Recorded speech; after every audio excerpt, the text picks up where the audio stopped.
வந்து அதை சேனையாக ஊற்றுவாளாம் என் தாயாகப்பட்ட பார்வதா தேவி. தலைமகன் சுடலையான மாற்பட்ட மாயாண்டிக்கு பேர்நாமம் கொடுக்க வேண்டும் என்று 16ஆம் பக்கம் பகவான் என்ன விதமான பெயர் நாமத்தை கொடுக்கிறார் தெரியுமா?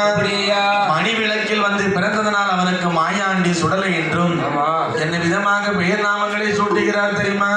ஐயா நீ மணி விளக்கில் பிறந்ததாலே, ஐயா நீ பிறந்ததாலே உனக்கு மாயாண்டி மணி விளக்கில் பிறந்ததாலே.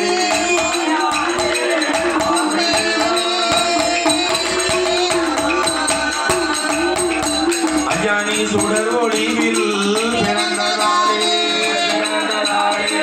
பிறந்ததாலே அப்பா நீ சுடலையான சுடலையா பிறந்ததாலே.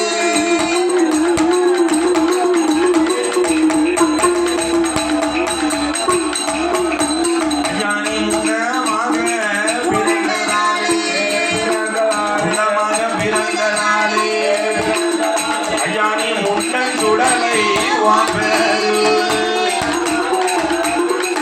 முன்னம்மா பிறந்ததாலே.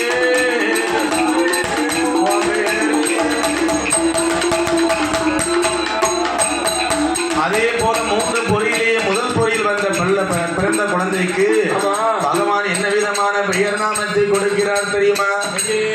அம்மா நீ கட்ட பேசி, கட்ட பேசி, அம்மா நீ கட்ட பேசி, நீ காட்டுவ